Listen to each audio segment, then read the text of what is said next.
Wedding videos for as low as 100,000 naira? Gusto got you covered. Call 080-613-44639 or 080-644-06274. Terms and conditions apply.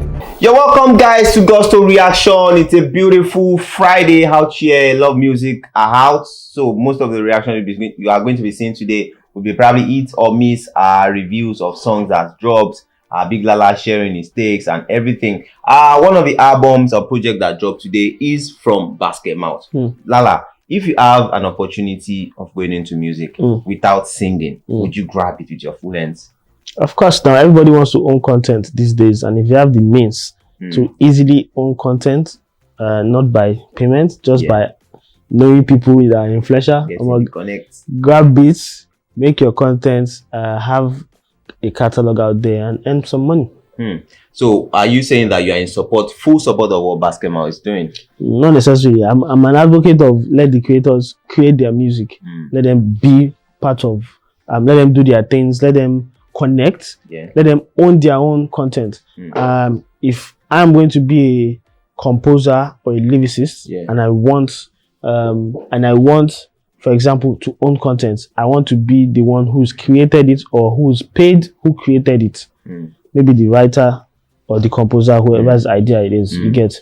I want to be the person. And I think sometimes I would say sometimes does that. Sometimes.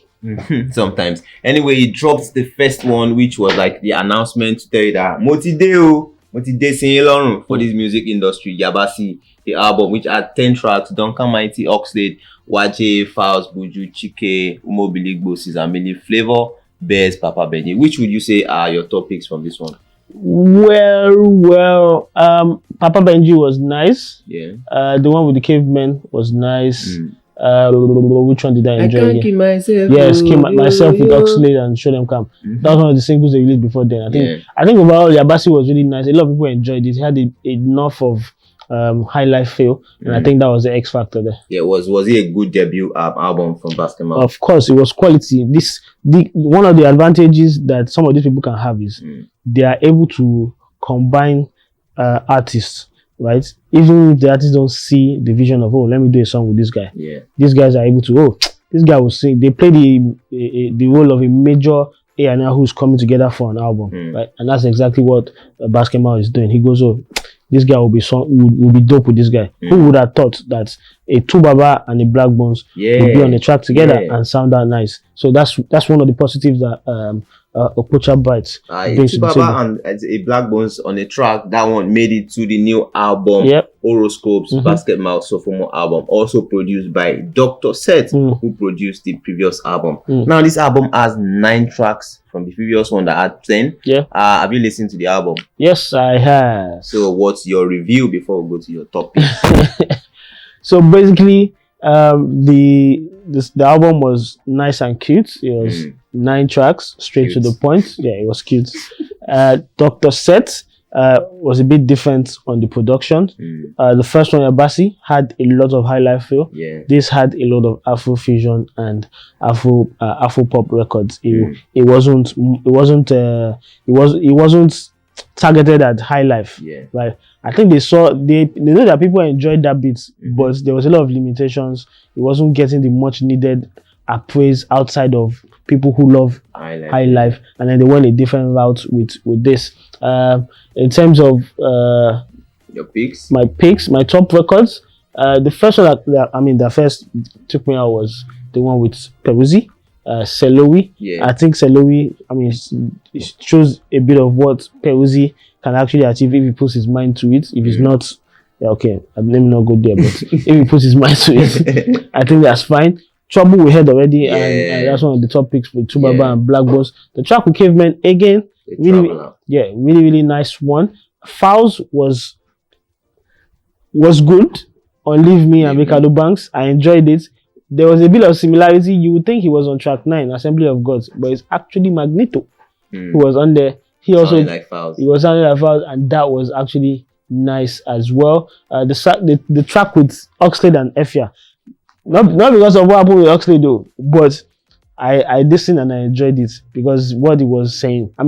what he was singing about, money, and the way they went about it, they were like, they were saying, if I get money, people go know. Like they will F shit up. You get that's what they were singing about. The track with Wandeko, I mean, Joyakan came on Twitter and said, "Oh, BasketMouth has been chasing Wandeko for a long time, and before he got him to make a record."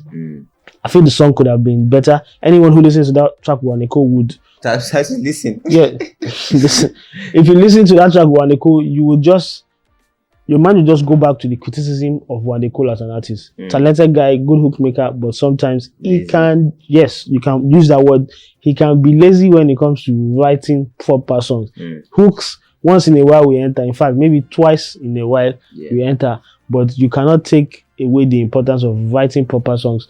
And it could have been better. Even the makeup of the song is different. The mixing sounds different from all the other songs. It looked like it was dated. But it could have been better. It's a nice song, but it could have been better. Johnny Drill was what started the album. I mean, you are the Johnny guy, you are the Johnny school. I'm not into Johnny Drill like that. But yeah, it was decent. Buju, your body. We already heard that. They already dropped that before, and it was also one of the best, the good tracks on the album. So far, you mentioned about 6 tracks that you love. That's 6 out of 9, and I think the album is enjoyable because it's so straight to the point. 9 tracks, and there are more songs you like than you don't like. Then you won't know when you're listening again and you're enjoying yourself. And I think people need to learn about this.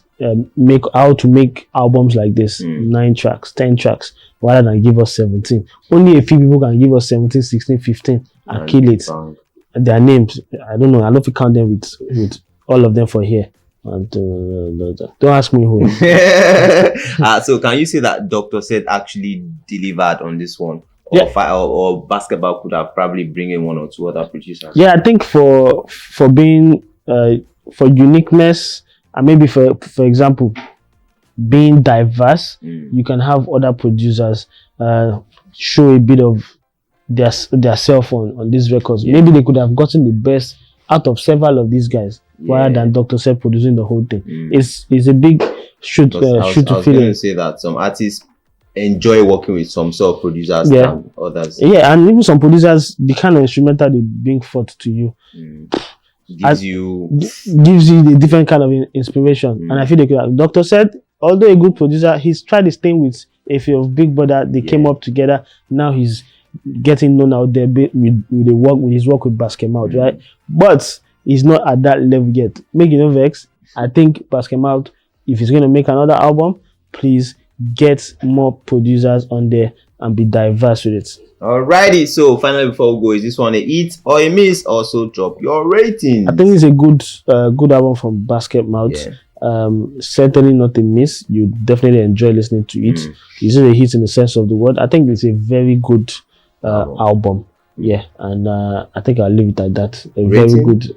I'll say 7 over 10. 7 over 10. So Yabasi or Horoscope? I think Yabasi. Yabasi was caught people by surprise, and people really messed with it. So Alright guys, let us know what you think. BasketMouth latest album Horoscopes has dropped. You guys go listen to it and come here to drop your ratings. Also let us know if it is a hit or a miss. Then pick between Yabasi and Horoscope. Big Lala said, nah, it is Yabasi for me because it got everyone by surprise. We'll catch you guys on the next episode of Gusto Reactions. Till then, stay